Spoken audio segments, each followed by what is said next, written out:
Good evening, everybody, and welcome to PoliticsNY and tonight's debate in what is surely the hottest contested seat in New York, probably might even be in the entire nation, is the 10th Congressional District. I'm Jane Hanson, along with PoliticsNY Editor-in-Chief Steve Witt. Good evening, Steve. How are you? Thank you. I'm doing good, Jane.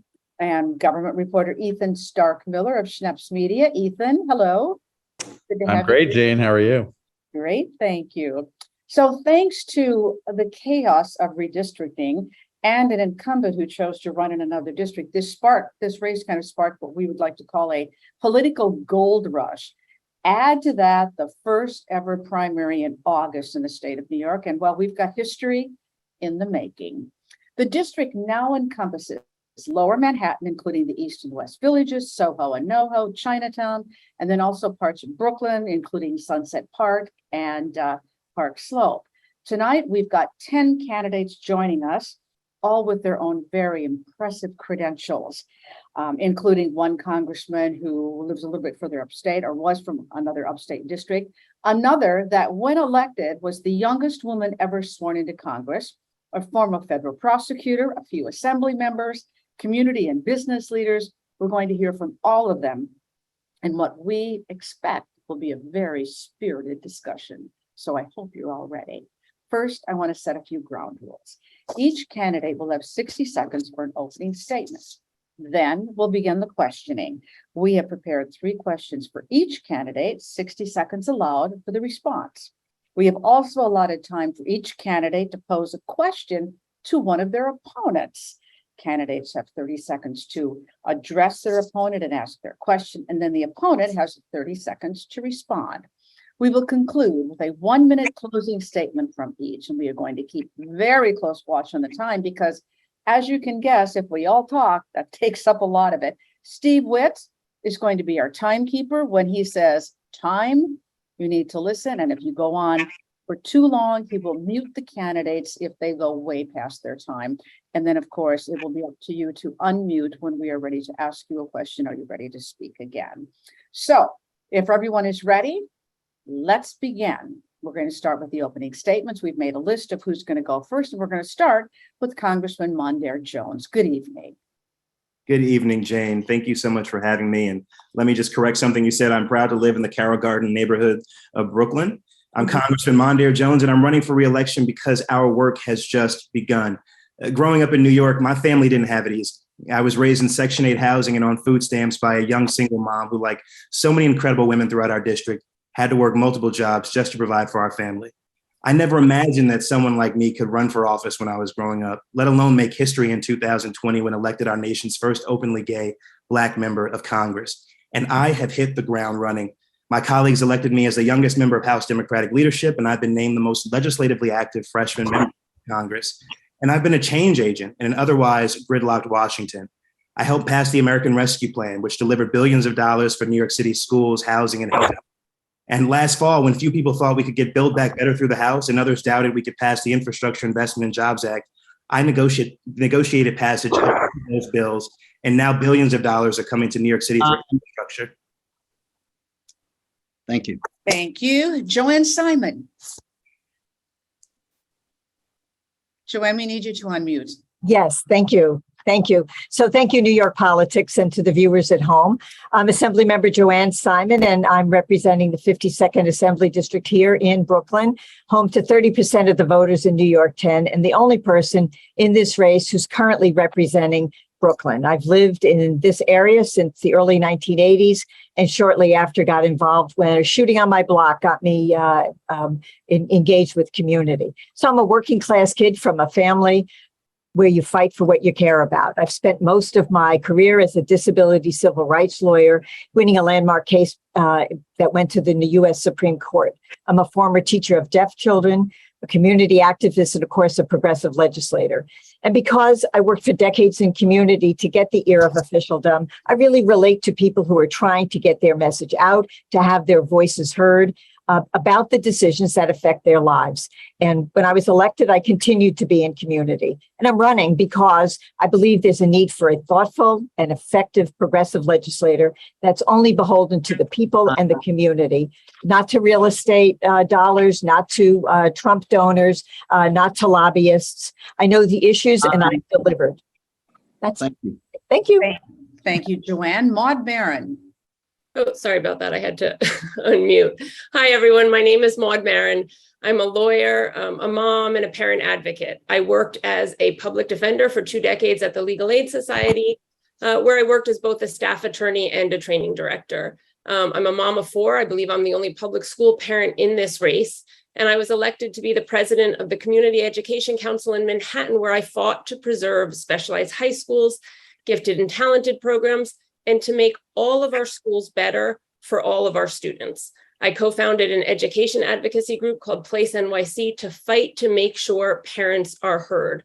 And I spent the last 2 years doing just that as I fought with parents to open our schools and give our children back the normalcy they deserve. And that means no masks, no quarantines, no testing.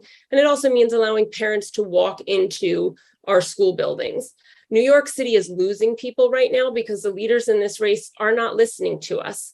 As we've just heard, we have 2 assembly members, a city council member, a congressman, a former congresswoman in this race, but none of them will be honest with us about the crime wave in this city. We need change, and we need someone who will advocate for us and fight for us. Thank you very much. Carlina Rivera, please. Good evening. Thank you so much for having me. I'm Carlina Rivera. I'm running for Congress to continue representing the communities that raised me and to help build the city that everyone can see themselves in. I'm a fighter. I always have been. I always will be. I grew up with a single mom in Section 8 housing right on Stanton Street in the Lower East Side. I went to my first tenant meeting when I was in grade school to help really the fight to preserve my own housing and keep a roof over my head.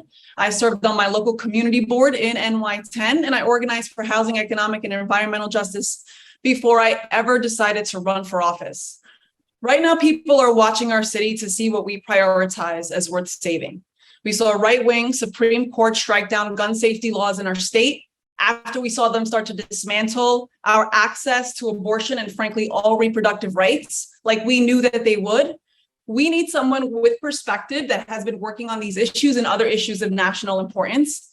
As a council member, I've drafted and passed 25 pieces of legislation, helped the efforts to create the first abortion fund, among many others.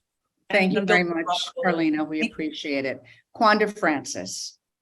Hello, everyone. So my name is Quanda Francis, born and raised in Brooklyn, New York, in public housing. I am a mother of 3, went to high school in New York 10, graduated from NYU in New York 10, started my PhD studies in New York 10, and a true representative of the people. And I'm running a people power campaign, and I am the only candidate in the race that has petitioned 3 times for ballot access with 95% volunteers. We have not focused on raising money, but we have focused on community engagement. We have over 6,000 unique volunteers.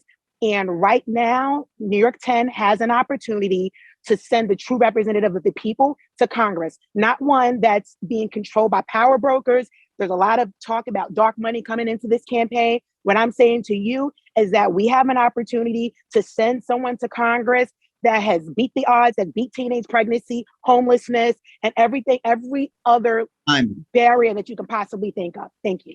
Thank you, Quandra. Jimmy Lee.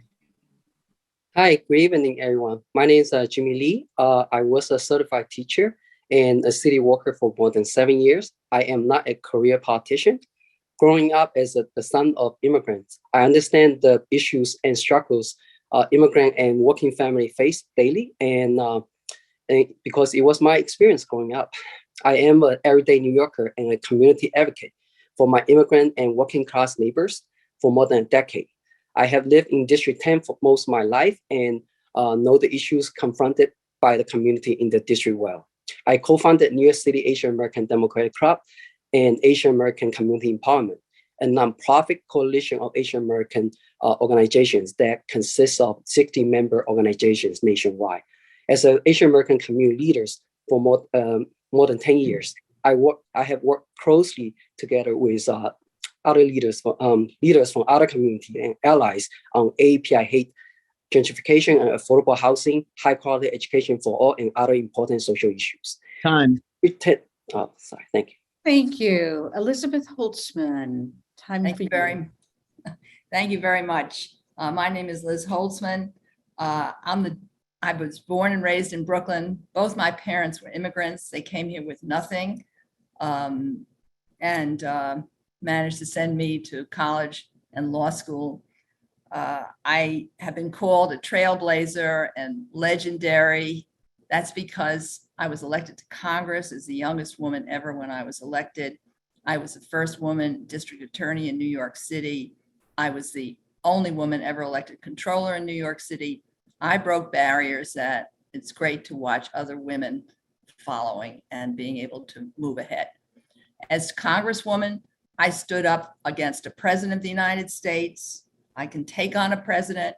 I'm running because this country is in danger. We have a Supreme Court controlled by the radical right, by dangerous extremists. We have a former president trying to take power again by deceit and by fraud. And we have MAGA Republicans in Congress. I have dealt with these issues in the past. I want to deal with them again. Thank you, Elizabeth. Next, let's go to Daniel Goldman. Thank you so much. We are facing a five-alarm fire that too many Democrats are treating as a tiny, distant flame. January 6th was the beginning, not the end, of the existential fight for our democracy. Everything is at stake now: the right to choose, the right to vote, our planet, even the future of our democracy itself. And without our democracy, we cannot meet the urgent needs of this district and make it a safe, fair, healthy, and resilient place to live for all who call it home. We can't repair NYCHA or improve our transportation system or get guns off our street while also reducing the jail population. We need a congressperson with the skills and experience to meet this moment of unprecedented peril. I led the first impeachment investigation of Donald Trump, and we used a different playbook to prove the case.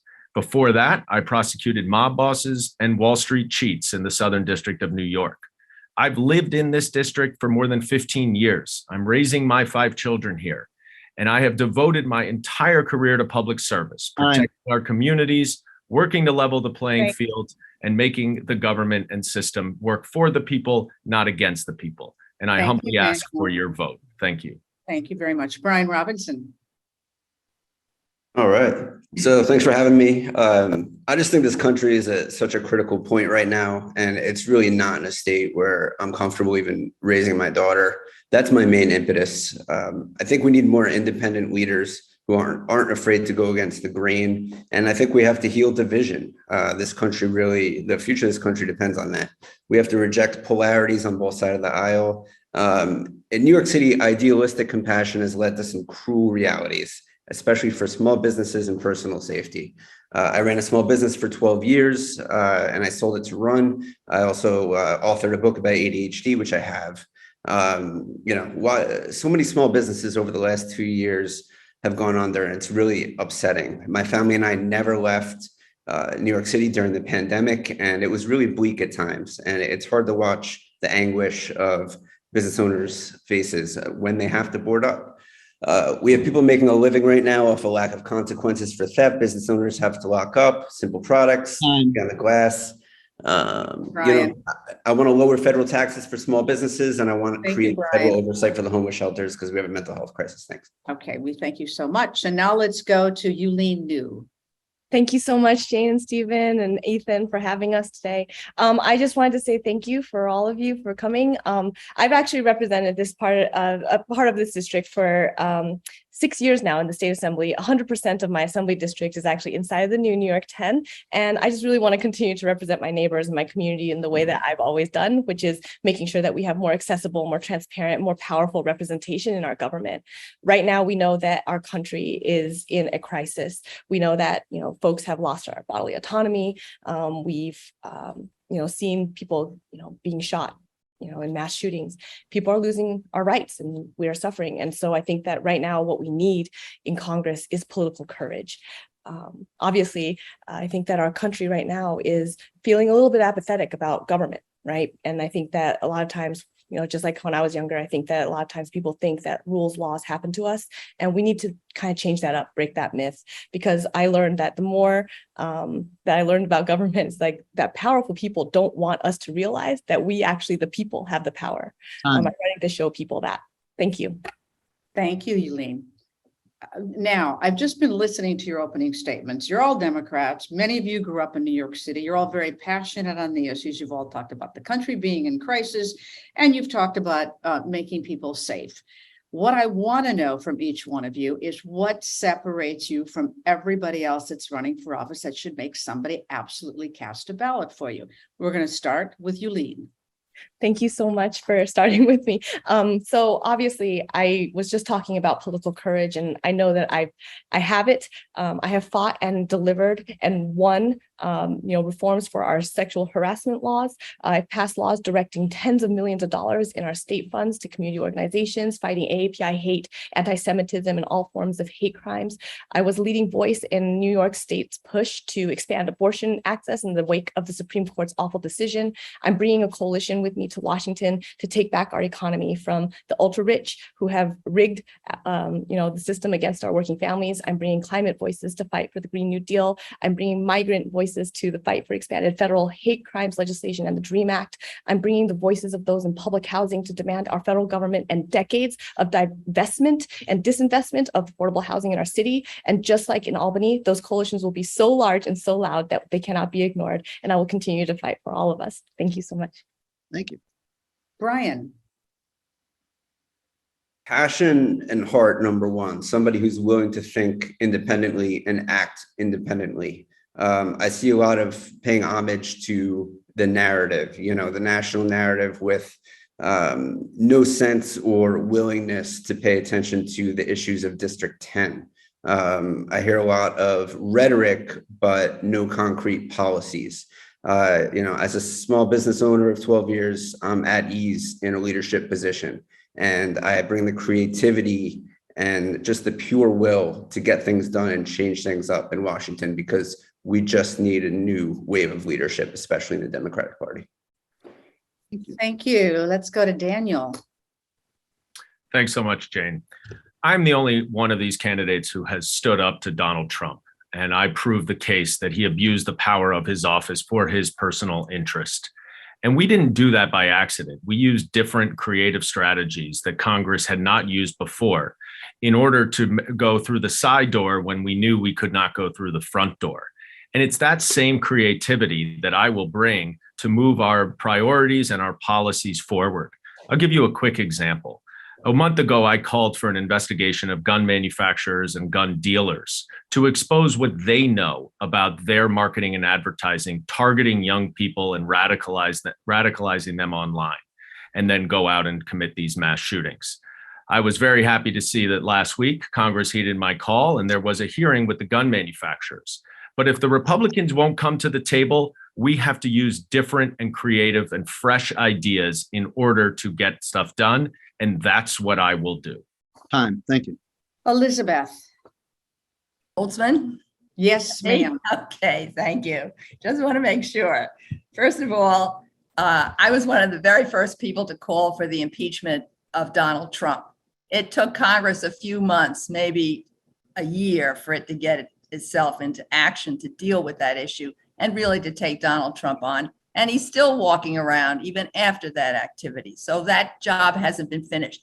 I want to finish that job and make sure, as we did with regard to Richard Nixon, that when he's out of office, he stays out of office. Number one. Number two, people, my colleagues, many of them have stood for important things, and we probably agree on many things on this panel. But there's only one person who's got a record of actual accomplishments. I didn't just pass bills. I don't know what that means. The Congress passes bills, city council passes bills. I wrote laws that changed the rape laws that demean women. I was the only DA in America to stand up against racial discrimination in jury selection as a DA. No one else joined with me. I was the one who kept the extended the ERA. All right, Liz, thank you so much. And now I'm going to go to Jimmy Lee. Thank you. New York 10 is a very diverse district.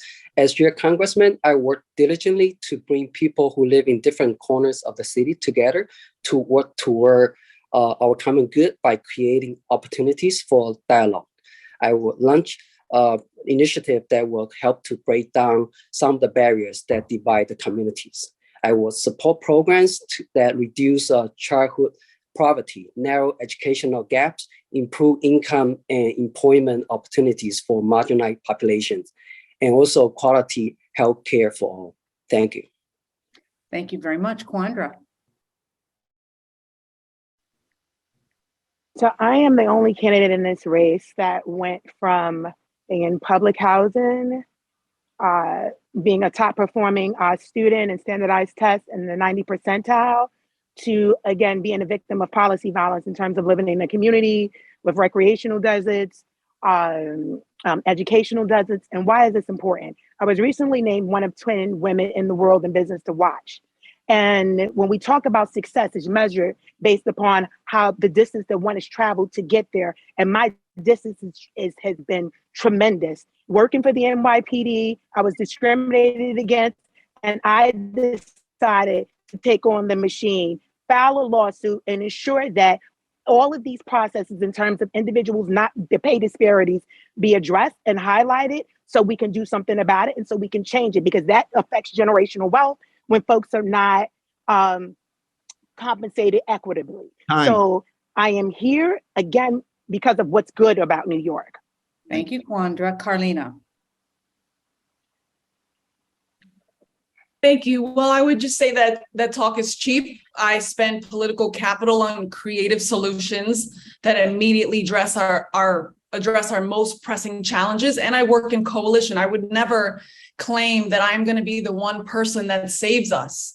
And I've been effective in working in collaboration, drafting and passing 25 pieces of legislation, working to build a coalition to actually bring about infrastructure change that we need for our city's future. I haven't been afraid to use political courage to actually deliver. That's how you restore faith in our government, whether it's on short-term or long-term solutions, the Abortion Access Fund, access to contraception, making sure that we're actually building and creating affordable housing, not stopping it, and looking to how we address the effects of climate change, not just 2 years from now, but 10, 20, 30, 50, 100 years down the line.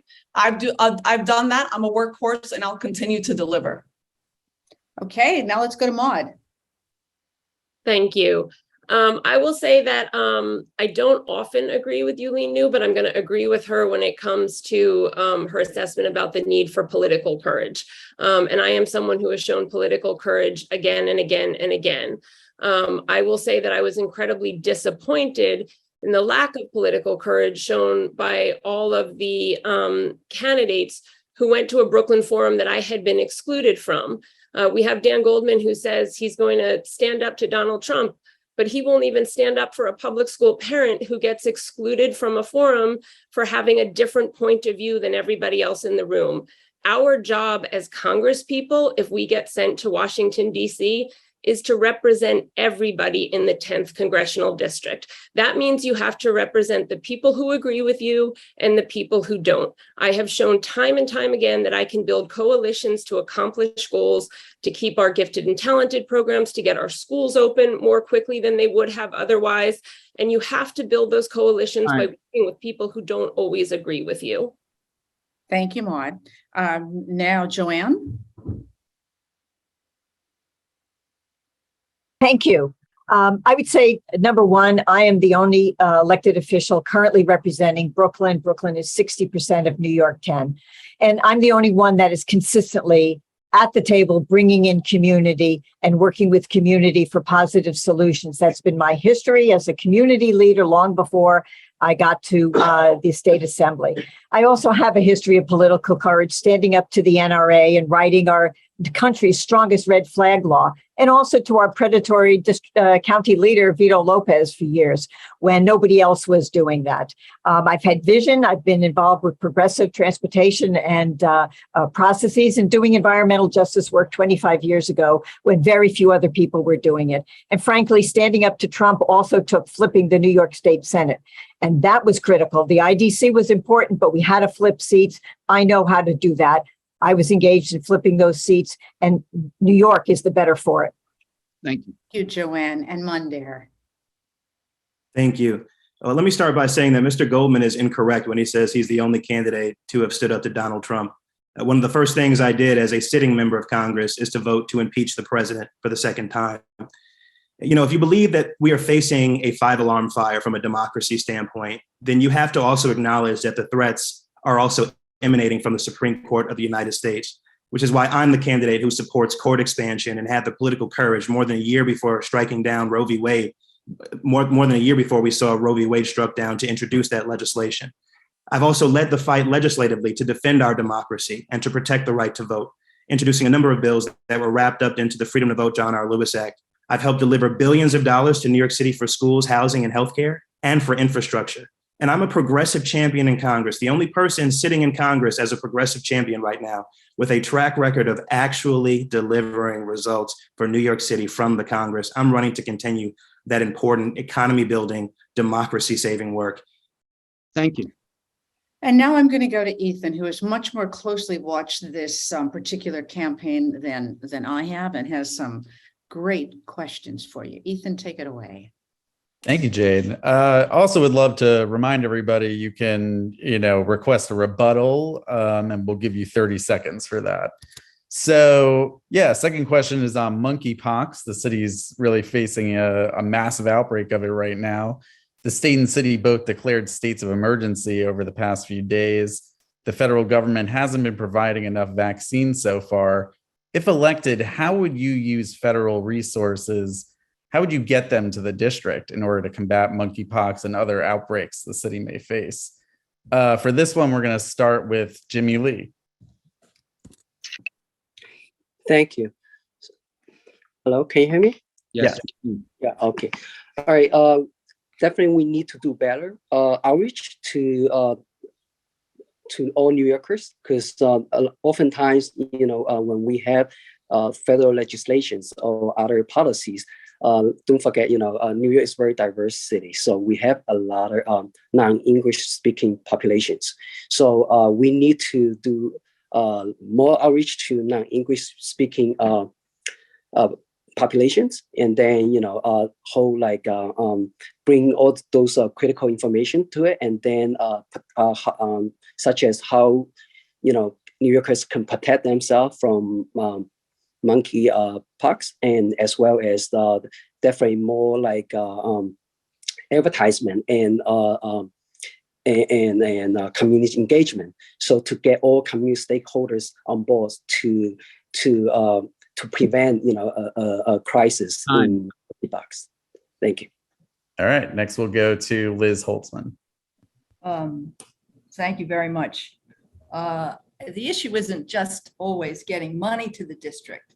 The issue here is that the federal government failed to stockpile and take care of having adequate vaccines available.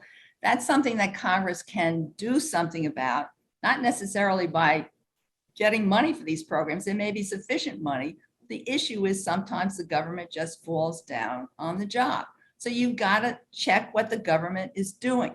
And that's why I have such a strong record in Congress. One, when I was there, I brought dollars into the city, but I also took a look at what the government was doing. For example, we had Nazi war criminals living in this country for 30 or 40 years. Nobody was doing anything about it. These were actual concentration camp guards and killers. I did something about it by changing the laws and by getting the government to do what it should have been doing in the first place. I want to say something about coalitions. I completely agree with that. That's why I formed the Congresswomen's Coalition, Republicans and Democrats, all the women in Congress working together on issues affecting the status of women. Thank you. All right, thank you. Next, we'll go to Dan Goldman. Thank you very much, Ethan. I think the first thing that we need to do in the federal government is to cut the red tape and the bureaucracy.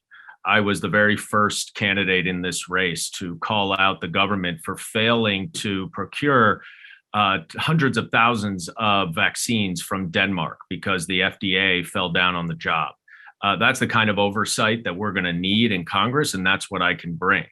In addition, we need to improve the data collection and coordination between and among the federal government, the state government, and the city government. That is ultimately what hampered our COVID-19 response so much. And it's clear that we have not learned enough from that to protect against the next epidemic. So we need to be proactive rather than reactive. And I'll be sure that in Washington, I'm providing the necessary oversight to make sure that the FDA and our government is doing what they need to do. Excellent. All right, thank you. All right, next we'll go to Brian Robinson. So I'm not a doctor, so I'm not going to comment too much on the specifics of how to handle monkeypox. What I can say is that, from my knowledge, there has been no deaths from monkeypox in the United States. And while I'm seeing a lot of media alarmism, I'm not seeing everyday people really suffer from monkeypox. So, we should look at what the public health officials are saying, not scare our population into thinking that it's some sort of pandemic like the first 3 months of COVID. The media really likes to blow things out of proportion. Obviously, any disease that's easily contagious should be monitored and looked out for, but let's not overreact to monkeypox. So just to be clear, the city and state declaring this a public health emergency doesn't concern you? It concerns me, but again, as a doctor, I'm not here to comment on what we should do about monkeypox. We'll go by the guidelines of what public health officials have to say, but we also have to keep in mind that the media does like to blow things out of proportion, and we just need to deal with it. As a doctor would tell us how to do it, and that's really it. I don't want to see people so scared over monkeypox. There's no deaths yet in the country. All right, next we'll go to Yuh-Line Niou. Thank you so much. I spoke out last month about my serious concern that we were actually making the same mistakes with monkeypox that we were with COVID, actually, even after all we've been through. For the second time in not even 3 years, our nation is actually facing a public health crisis. Monkeypox is a public health emergency that will require the cooperation and collaboration of community partners and our government to address. And as I have said many, many times, unless we are preparing for the next pandemic now, we will pay an even greater price later. Biden was right to ramp up vaccine production, but if we have a broken federal state vaccine pipeline, even that will not be enough. We're seeing that now with COVID as well. Congress must prioritize moving the over 1 million vaccine doses stored overseas back here for immediate distribution. I think that, at the beginning of the pandemic, of the COVID pandemic, and it was March 2020 when we voted on our budget, and I voted against it because of the fact that, we were cutting healthcare, we were cutting education, we were cutting social services, and that was a really very wrong move. And I think that we need to learn from that. Thank you. All right. Thanks, Assembly Member. Next, we'll go to Congressman Jones. Thank you. The monkeypox situation in this country and abroad is a serious public health emergency. And it's also something that's personal for me as a member of both the Black and gay communities, which stand to and have been bearing the brunt of this epidemic. It's why I've been leading on this issue in a way that no one else has. I was proud to lead recently, in fact, over a month ago, a letter to the president, along with 48 of my other colleagues, including Jerry Nadler, asking for the United States to declare monkeypox a public health emergency and to quickly secure the release of vaccine doses that are already owned by the US, to continue to securing vaccine supplies to fill and finish the doses that exist in Denmark, and also to designate or appoint an interagency coordinator to better respond to this growing public health crisis. This is something that reminds me of the way the United States failed to adequately treat the HIV/AIDS epidemic decades ago, and we should not repeat that mistake. All right, thank you, Congressman. Assemblymember Joanne Simon. So thank you for the question. I think number one, a number of us have called for quick action on monkeypox. I certainly have, and we've also done a lot of to push out information about monkeypox to the constituents that we represent. We do need that. It's state, federal, and local governmental engagement and cooperation.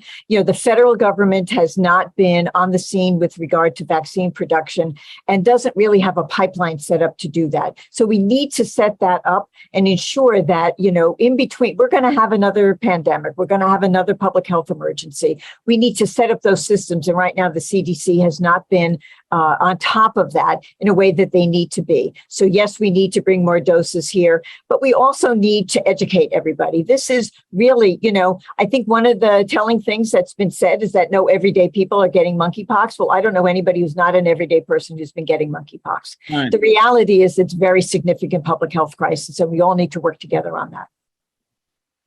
All right, thank you. Ms. Maron. Thank you. I think monkeypox shows us the dangers of being ideologically driven, of being woke or politically correct. We need to protect the people who are most at risk from getting monkeypox, which is exactly what we should have done during COVID, is protect those most at risk, which was elderly people. Instead, we prioritized younger teachers and younger workers, and we left the most vulnerable at risk. I'm going to say I strongly disagree with declaring a public health emergency, because we've seen how declaring state of emergencies has been misused by our government by extending restrictions that were no longer necessary and were clearly unnecessary indefinitely, it seems. We need a high functioning public health system that can handle a very serious virus like monkeypox without having to circumvent our everyday laws. States of emergency are ways to circumvent the way our government should be functioning on a day-to-day basis. We have an indefinite New York State and New York City state of emergency for COVID that hasn't even ended, even though we're moving on to the next virus. All right, thank you. Next, we have Councilmember Rivera. Thank you. Declaring a public health emergency is absolutely necessary because this is a very critical, sensitive time for infectious diseases. That is clear. It is on the record, and we absolutely need to invest federal resources to prevent the next pandemic. Primary and preventative care are incredibly important, but we also have to ensure that we are taking care of the health of the public, the population. That is why we have departments of health on every single level. So we also need the FDA to fast track on inspections and vaccine transfers. We have been way too slow on that. We need all levels of government to collaborate and communicate, there is no doubt, but we also need to have the tech work. To have the website for appointments suddenly crash. We should have learned our lesson during COVID, that is clear. And just like we did with previous outreach efforts like Census 2020, we need to utilize our community-based organizations to be able to do outreach campaigns in multiple languages and approach this work with cultural nuance and humility. We have the network here, we should be able to utilize it. All right, thank you, Councilmember. Now, Ms. Francis. I think that data-driven public policies, the government collects so much data. And I know this because I worked for the federal government and I worked for city government. And we're not utilizing data in a way that informs our decisions. We have individuals that have barriers to information. And so what does that do? That affects health outcomes. We have to have public information campaigns. We need to accurately identify the vulnerable communities and then make sure that they have the information that they need so they can protect themselves. That did not happen during COVID. I had to use promoters from the music industry to get information to residents in public housing because they live in multi-generational households and did not fully understand how being on the front line can impact their grandmother. And as a result, there were so many people that died because they didn't have the information that they needed and a time period that would have allowed them to protect their families. Time. All right. All right.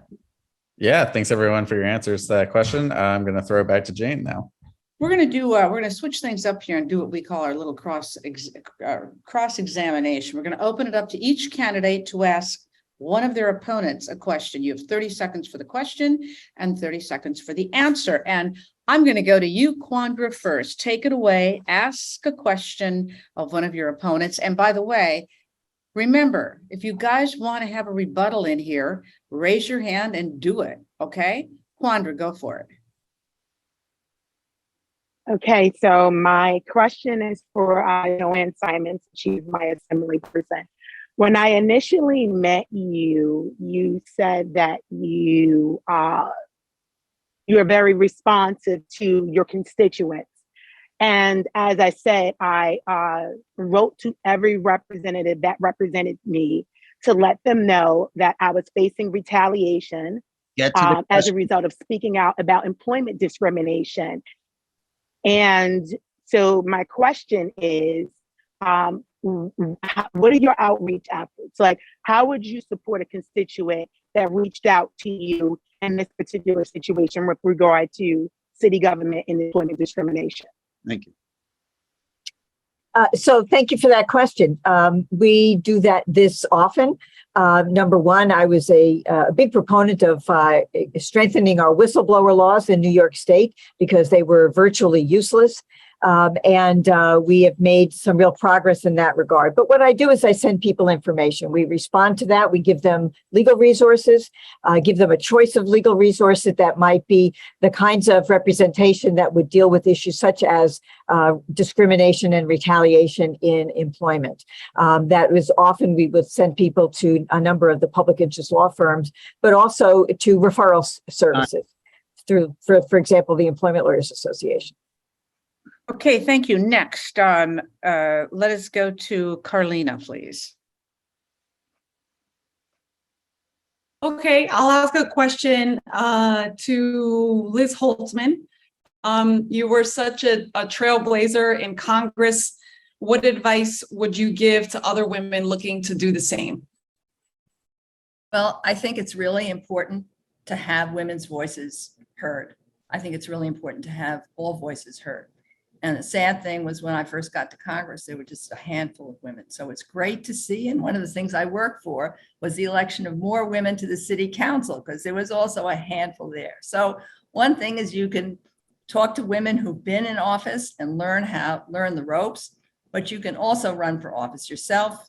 And I think it's really important to give half of our population representation that they've never had. And it's not just representation in terms of, well, here we're women, but because of the experience is so different, and that's what's so important to bring to the table. Now I'm going to go to Maud, please. Thank you. My question's for Dan Goldman. At the last forum we were in, Dan disputed my characterization that he wanted to criminalize free speech, but to quote Dan, quote, false speech about election administration should be made a crime, close quote. That's criminalizing speech. It's dangerous and undemocratic. You can't run on saving democracy and throw the First Amendment out the window. Dan, will you commit to not proposing or voting for any legislation that would make what you call false speech a crime? Thank you for the question, Maud. As a federal prosecutor for 10 years, I know very well that there are a number of crimes that actually do criminalize speech, such as hate speech. And you can't yell fire in a movie theater. There's fraud, there's speech all the time. In fact, people's utterances are what makes them guilty so many times. So the premise of what you're saying is wrong.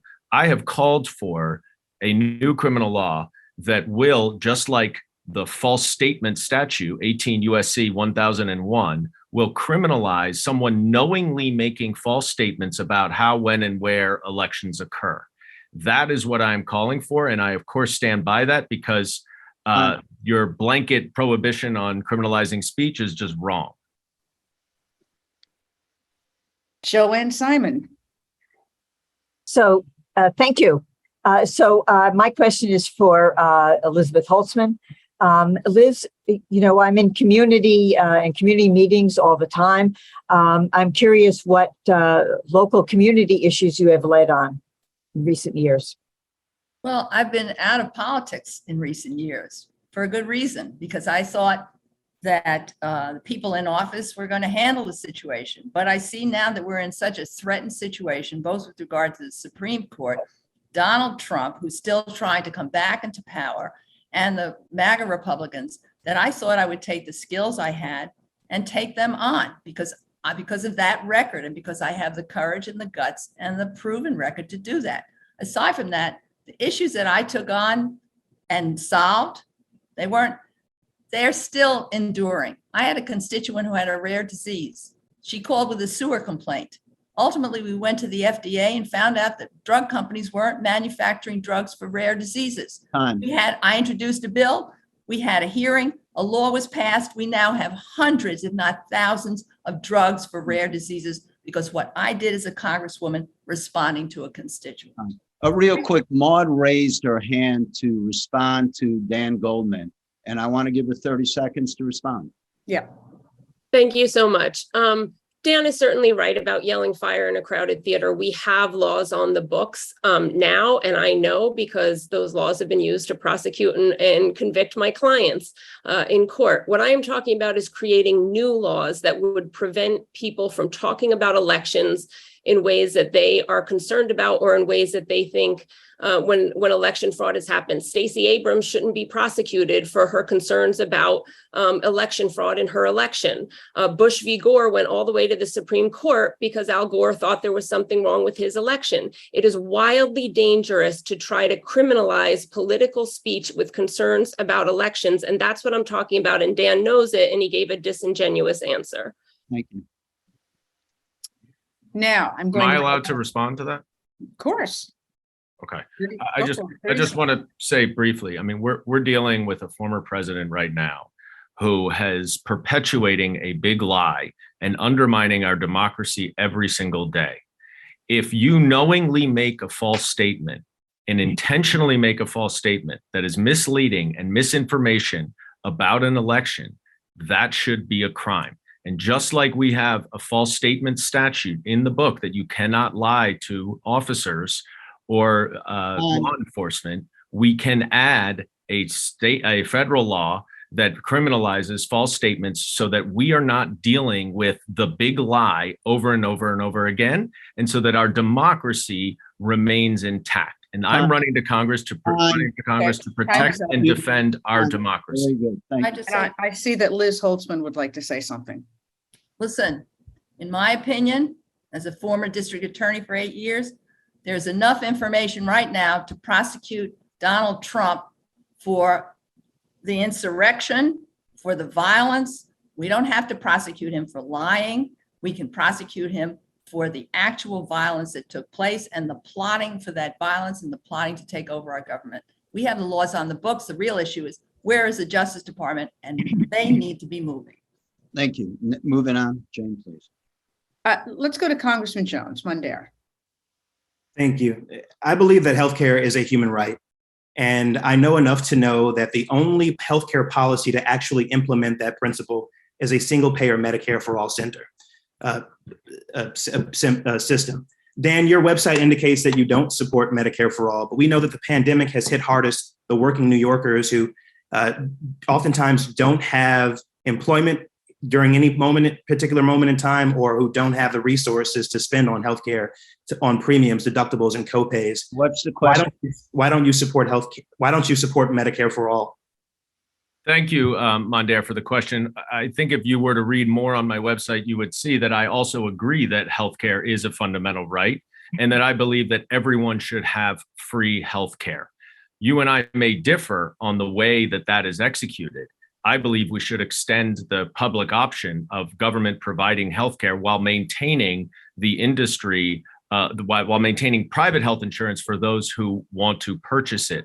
And part of the reason I believe that is that it is completely impractical, in my view, and unrealistic to destroy and burn down an entire industry that is built and that has actually created, through research and development, some incredibly meaningful drugs and prescription drugs.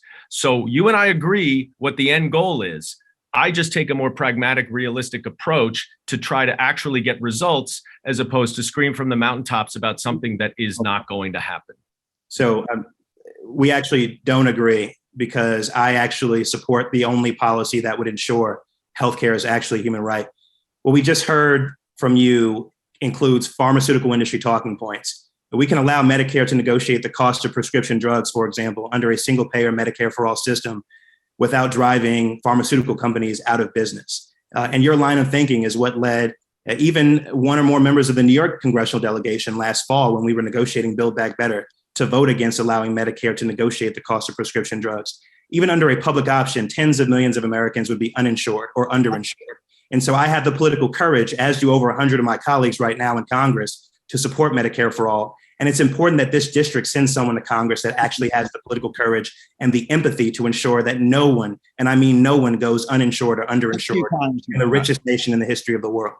I'm going to be very fair. I just want to make a quick point. I believe in healthcare for all. It is a fundamental right. And I believe that there should be a public option where the government gives free healthcare out. If other people want to purchase health insurance from private health insurance companies, they can. But I don't understand what Mondaire is saying that differs from what I'm saying.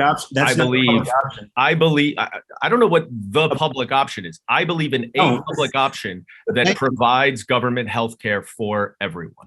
All right, and we have Liz. We can talk about abortion access, which is one of the most impending healthcare crises right now. Abortion access, expanding access to contraception. I hope we can spend some time on that. New York is leading the way. We created the first abortion access fund in the nation. I led those efforts. We have passed legislation around access to contraception and medication abortion. Other states should be doing that, especially those adjacent to states with outright restrictions or bans. That's an important healthcare question. I hope we can talk about how New York cannot just be a leader, but set the blueprint. Liz Holtzman has her hand raised. I agree with what Carlina said, but I just want to add, one, I think we have to try to get universal health care coverage for all Americans, but we also have to try incrementally to move at what we can get right now. I was able to get covered under Medicare, for example, working with a congresswoman, screening mammograms for Medicare. I covered millions of women who hadn't been covered before. We've got to keep our eye on the big picture. I completely agree with you, Mondaire Jones, about that. But we also have to be moving incrementally to get whatever we can right now. And I've got the record on doing that. And we can do both of those things, of course. It's why I'm so proud to be on the cusp of voting for a reconciliation bill that lowers the cost of prescription drugs as part of a scaled down Build Back Better. But it doesn't mean that we should not have a member of Congress from New York's 10th Congressional District that is a co-sponsor of the Medicare for All Act. And Dan Goldman will not commit to doing that because he does not truly believe that healthcare is a human right, regardless of the pharmaceutical and other private healthcare industry talking points that we have just heard from him. Thank you. Let's move on. Who asked the next question, Jane? Yuh-Line is going to ask the next question. We have several hands that are raised here, but do we want to shall we move on or shall we move on for now? Okay, Yuh-Line, go ahead. Your question. You're muted. You're muted. Sorry, my question's also for Dan, and it's a little bit of a follow-up because of the fact that of what he said, and then I also wanted to kind of know also for something else for obviously the hosts actually. Dan, you're running on your record of serving as lead Democratic counsel in former President Donald Trump's first impeachment, but at the same time, you've taken money from Trump supporters and people who have donated to Trump. How can voters trust you not to be bought out by corporate interests? And what do those Trump donors think that they'll be getting from you that's the same as what they got from Trump? I mean, it sounds like also you're talking pharmaceutical talking points. You're also talking big insurance talking points. So I'm a little bit concerned. Thank you. Thank you, Yuh-Line, for the question. I think what you're getting at is someone who recognizes that getting results is a long-term goal and should be our short-term focus. The short answer to your question is, I already impeached Donald Trump. If a Trump supporter wants to support me, I'm not exactly sure why you're asking me that question. You should go ask him the question why he's supporting someone who has already impeached Donald Trump. But the question that you're asking is whether special interests are going to have a significant input. I think you might want to direct your question to someone in this field who has taken money from lobbyists for special interests with business in front of her government body.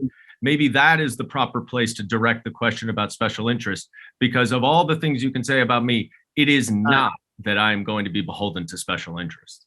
Time. Brian. Dan. Dan's getting the questions tonight. Yeah, this is Must mean something, right? What does it mean? What does it mean? What's the question? My question, I mean, first of all, I have a lot of respect for you, and I think the job you've done against Trump is quite commanding, and good job. My question is, I think all of us here have a pretty heavy disdain for Donald Trump. I mean, as a voter, really, what I would want to know is talking about a guy and focusing on a guy who's not even president, and hopefully we can give the Republicans a reason to not want to vote for him again, really a congressional platform? Or is that more of a one-trick pony type of deal? Because I want to, if I'm a voter, I want to hear policies. I don't want to hear over and over again that this guy's a bad guy. We know that. It's a good question. I think you may be missing the point a little bit that he is the front runner to become the Republican nominee in the 2024 election, and he and the Republicans that he controls around the country are laying the groundwork to steal the 2024 election. But I also want to add, and I mentioned this before, it's not just that I led the impeachment investigation of Donald Trump and stood up to him and his MAGA Republicans. It's that we use creative new tactics to prove the case when no one else was able to make any inroads against Trump. And those same creative tactics are used I will use for policy in order to actually get legislation passed, rather than tout the House passing the John Lewis Voting Rights Act or the Build Back Better. That we need actual results, and that's what my creativity is going to get. All right, we thank you very much. And now it's payback time, because Dan, it's your turn to ask a question. Take your pick. Should I ask myself a question? Yes. Joanne, I want to touch upon this issue that I just mentioned. You've been a stalwart representative from in the Assembly, and you are a lawyer and a champion of ethics. What is your view about whether you would take money from special interests that represent people who have business before the state where you are an elected official? Well, I would say that we have a strong public officers law in New York State that really looks at those issues. We have regular disclosure. But there are clearly people that you can't take money from because it could be about issues that are going to come before you. The fact is, the state legislature has very broad authority. We have a $215 billion budget. We have much more legislative authority than certainly than any other body here. And so the reality is that when people are taking money from people who are doing business for the state, it depends on what their role is. That might be, for example, if you chair a powerful committee in a particular area. Most of us legislators probably don't have very much to do with earmarking that money for particular uses. So it would really depend tremendously on what you're talking about in the first place. Okay, thank you. And now we're going to go to Liz Holtzman. Thanks very much. I'm going to ask a question of Jimmy Lee. No one's asked him a question yet. So I have a proposal about how to deal with guns, a practical proposal, because very little is getting through. I know there's a new bill and it got through Congress, but it's, it takes small steps, not big steps. One of the things I'm proposing is to have the federal government use its purchasing power to, because it buys billions of dollars of munitions from gun manufacturers. Jimmy, don't you think it's a good idea to have the federal government, if it's going to be buying billions of dollars from gun manufacturers, asking those gun manufacturers to stop selling assault weapons asking those gun manufacturers to stop selling excess guns into illegal channels? Time. Don't you think they ought to be using their purchasing power in that way? Thank you, Elizabeth. Well, we all know that New York City is no longer a safe city for everyone, and public safety is a nightmare. Hate crime increased dramatically, and gun violence is out of control. And yeah, we definitely had to do, more gun controls. We need more comprehensive, background checks for gun buyers to prevent these deadly weapons falling to the wrong hand. And we need to ban assault weapons, including automatic or semi-automatic mass-killing weapons. Yeah, I mean, your idea of buying these weapons from manufacturers is a great idea, but I don't think it will solve the problem. We need strong legislations to check and balance, to prevent, future gun violence. So it's a step in the right direction, but we need to do more on that. Thank you, Ms. Miller. I do see that Yuh-Line has her hand up. Yeah, I just wanted to, actually, I didn't get a chance to ask the host this question, but is there a way that we can make sure that the final thing that goes out has closed captions? I think that it would be really great for folks just to be able to have that, because I think that it's try. I don't know what happened. It might have been a glitch. Okay, thank you. Sorry, I just wanted to make sure, because I realized that for myself, I couldn't see it. So. Yeah, somebody said it, and I don't know how to do it in things, so we'll look to do it in the final if we can. Thank you. Thank you. Indeed. And last question. You just have to turn it on. Zoom will do captions. You just have to turn it on. Oh, I don't know where. All right, hopefully we can do it when we edit it, Joanne, because I don't want to disrupt the meeting right now. Yeah, You can add them. Jimmy, let's go forward with your question, please. I want to ask Assemblywoman Joanne Simon. The question is, in the past years, I have seen so many diversity and inclusion initiatives to promote, to include more minority, to help minority communities. But oftentimes, people forgot that, Asian American Pacific Islanders are also, a minority community. We are also people of color. And so, for the past 2 years, we have, me and my organization, we have collected more than 50,000 signatures to support Congresswoman Mann's hate crime bill. So if you get elected, how are you going to ensure the fairness to our Asian American API population in District 10? Thank you.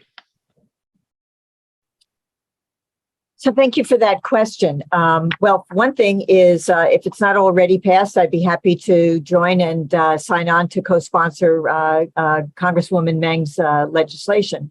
I have legislation myself in New York State that would change the way hate crimes are prosecuted, make it actually easier for hate crimes to be prosecuted, so that we can stem the tide of this and actively discourage crimes against Asian Americans and other ethnic minorities. But the other issue, of course, is to always engage with community. That's what I do. I will bring people together and talk with everybody. One of the things that happens, unfortunately, is we're not actually communicating with each other. And I would really set the pace on doing that in a very fundamentally different way and really include community. Well, we have certainly had a nice round of questions being asked of each other. Are we, Stephen, you were suggesting that perhaps it's time for closing statements. Is that where you think we need to go? I believe we do need to go there.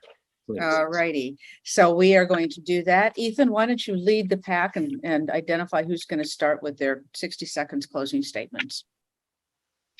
Sure, 1 second. Okay, so Dan Goldman, you're the man of the night. Let's go. Thank you very much. I think what this comes down to is that we agree on most of our policy goals, if not necessarily the mechanism for getting there. But the critical question that voters need to ask is, who is going to get the actual results in Washington? And I have been down in Washington. I have taken on the Republicans. I have been effective at doing so. And it's the same creativity that I use down there that I will use in order to actually get bills passed into legislation, not just through the House, but through the Senate as well. Because it is useless to pass a bill that has no chance of getting through the Senate. So we're going to have to coordinate a lot better. I would also just want to add that I've been in this district for 15 years. I'm raising my 5 children here, and I'm very concerned about the future of this district. I am concerned about the future of this planet for my children.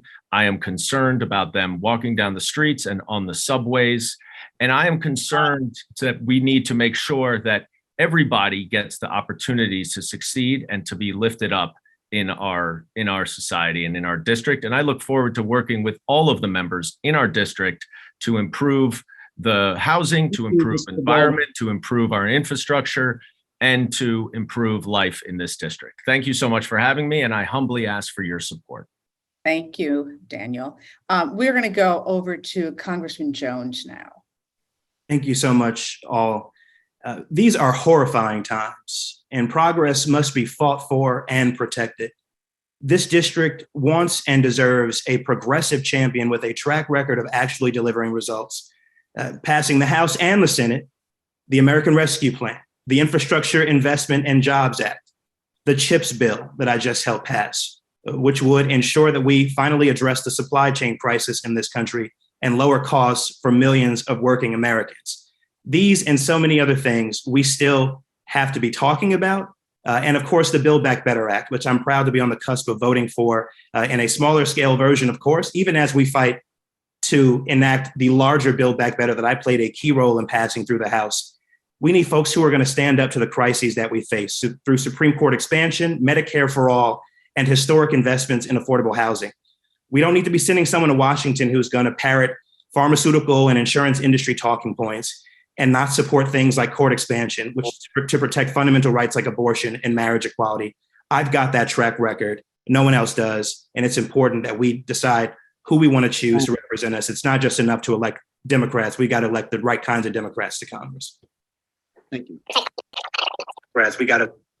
All right, thank you. We obviously didn't quite hear the very last little portion of that, but thank you so much for being with us, Congressman. Now to Quanda Francis. I'm going to humbly ask for your vote. You feel good about voting for me. I have created a policy for every unique barrier that I've ever had to overcome. And in one generation, I've taken my family from teenage pregnancy to having an 18-year-old that is a senior in college and heading into medical school. I have a 10-year-old that is on the spectrum that the New York City Department of Education said would not go on to live a regular life. He would need to be in special education. He is doing amazing in integrated class. And we're on the forefront of revolutionizing education with introducing artificial intelligence and machine learning into the K-12 curriculum. And again, we need agile thinkers to meet this moment and to lead the government. And I humbly ask for your vote. Thank you. Okay, right, then who goes next? Sorry, did you say Maud? Yes. Yes. Okay. Well, thank you very much to Schneps, to Stephen and Jane for hosting. Sorry, can you hear me? Yeah, I don't know. Yes, keep going, please. Okay, I'll keep going. Well, and thank you to everybody who listened tonight. Many people ask me why I choose to run for office, and the answer is really simple. I want to see leaders who care about what I care about and what the people that I talk to on the street every day care about. We need a city and we need politicians who are honest about the fact that our city is less safe, less clean, less family friendly than it was very recently. We need an affordable city. We need more police and well-trained police. And we need cooperation on a federal, state, and local level to address gun violence. Family-friendly cooperation on a federal, state, and local level. And we need to make an absolute promise to New York City school children that they will have normal school years. To create a city that people want to move to instead of move out of, we need to address the practical everyday concerns of New Yorkers and not ideological talking points. And that means we need politicians who are brave enough to tell the truth. I have always been a truth teller, and I will be a fighter for the residents, all the residents of this district. That was well timed. Jane, That was well timed. Okay, Joanne Simon, can you hear me? Can everybody hear me? Let's go to Joanne Simon, please. Great. Thank you very much. So thank you very much to Schneps and to everybody who's watching this evening. I am a progressive legislator that is effective, that has accomplished great things in office. I have led on various progressive legislation as well as in my field of work in the cutting edge litigation. Oh. I have also been a strong proponent of community-based politics, working in community and being the voice of community. When I go to Washington, D.C., I will be bringing the voice of the people in New York 10 to D.C., not the voice of D.C. to the 10th Congressional District.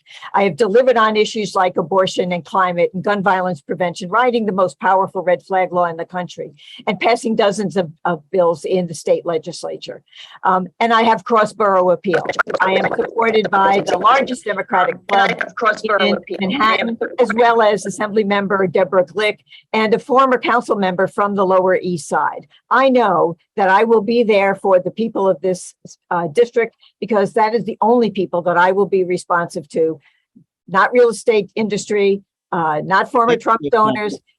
I will be there for the people. Thank you very much. And I ask for your vote on August 23rd.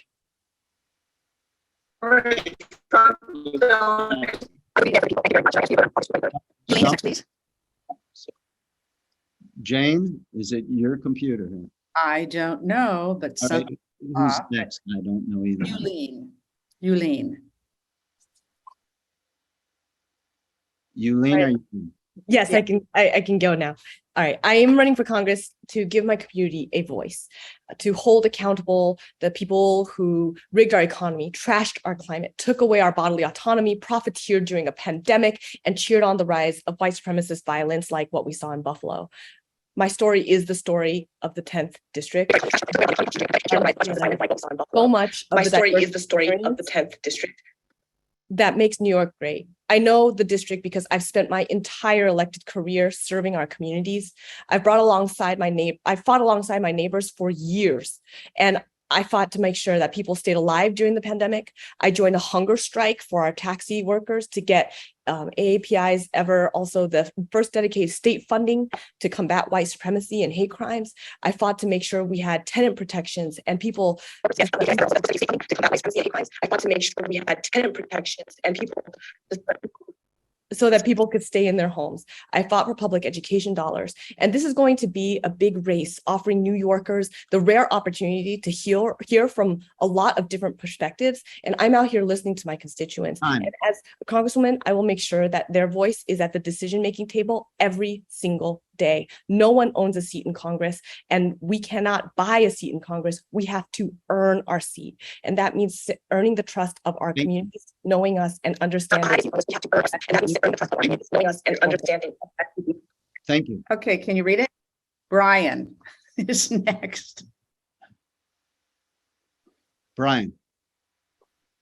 Hopefully you can hear me. I think whoever makes it to Congress, obviously I would like it to be me. We all would like it to be ourselves, but I would hope that whoever it is somebody who promotes civility on the national level, because I think that this country is really at a breaking point. Because I think that this country is really at a breaking point. Nice echo. And there's going to be a time where we're going to wish we came back with better intentions to sit down and try to find mutual ground. And at that time, it will be a lot worse. And, public safety is something we need to be more serious about. We need to empower small businesses. And overall, we need to start thinking about everybody in this country while promoting core values. So thank you for your time. Thank you for having me, and I appreciate you.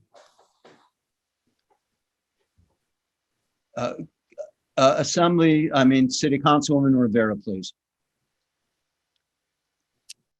Thank you so much, everyone. I am currently representing my home, where I've worked to represent all people, where I've spent my life prioritizing people who live on the margins historically. And as a council member, I've been incredibly effective, drafted and passed a council member. I've been incredibly effective of legislation, created the country's first municipal abortion access fund, and worked to build a coalition to finalize a first of its kind infrastructure project to protect our communities from the effects of climate change. I don't just say the right things, I get them done. I have an ear to the ground. I know where the resources need to go. That's why I have the support of people like Congresswoman Nydia Velázquez, Congressman Adriano Espaillat, Brooklyn Borough President Antonio Reynoso, so many of my council colleagues, including Eric Botcher, and elected colleagues who represent Brooklyn and NY10, the New York League of Conservation Voters, Voters for Animal Rights, 504 Dems who center our disability community, the Stonewall Dems, Jim Owl's Liberal Democratic Club, and many, many, many community leaders. We're building broad and diverse support in the district. I'm not up here with national sound bites or $3 million. I'm here with the backing of the community, and I humbly ask for your support. All right, Jimmy Lee. Thank you for inviting me to tonight's forum. Thank you for inviting me to tonight's forum. Can you hear me? Sorry. Yes. District 10 needs a leader that can bring all communities together. I remember that after 9/11, New York came back strong because we were fighting as one community. We were helping each other like families, regardless of color, race, or religion, or others. We can do this again if we are united and put stop on divisive politics. And I believe I am the leader for our diverse District 10 because I always listen and respect and always find common ground to work together with other advocates and allies on social issues and bring all communities together to get the job done. As your congressman for District 10, I work together with state and city leaders to improve property safety and hate crimes, provide more service to immigrant communities, such as language access. I will work hard to find short-term and long-term solutions to our housing shortage crisis and bring more good-paying infrastructure union jobs to New York. Thank you for inviting me. It's a pleasure. All right, thank you. And Liz Holtzman to bring us home. And we apologize for the technical issue. Not really sure what it is. And well, thank you very much for having me. Thanks to the organizers of this forum. Thanks to my colleagues for being here. Thanks to the audience. This is a very important race because this is a critical time. This is not a time for on-the-job training. Nobody's got the record that I have of accomplishment in Congress. It's not on-the-job training. Nobody's got the record that I have of accomplishment in Congress. Just think about the fact that when the first bill was introduced to bar discrimination to the gay community, there were 6 members of Congress, the House and the Senate, out of 535 people who had the guts to sign that bill. I did. When Gerald Ford appeared before the Congress and to testify about the Nixon pardon, there was one person who asked him the tough questions. I did. When the insurance industry wanted red line housing in New York City, housing, I led the bill. I led the effort to add an amendment to the bill that stopped them against the insurance industry. The pharmaceutical industry opposed my bill to provide or to create a program for orphan drugs. Now we have a program, hundreds, if not thousands, of new medicines created. A bill on refugees. I wrote that. I didn't pass it. I wrote it. I didn't just vote for it. I wrote it. Thank you, Ms. Holt. So that's what I bring to the people of this district. Willingness to stand up to the president, willingness to fight for people who willingness to stand up to the president, of the community and the people of the district. Thank you. Jane? I don't know that you can hear me. Can you hear me all right? I can. Okay. Yeah. Thank you. Finally, I don't know what's happened. No, you're breaking up. We want to thank everybody for participating in the debate. We're really sorry that we're having problems. Everybody get out there and vote. We're having problems. Get out there and vote. And we will, for PoliticsNY and Schneps Media, we thank you and good night.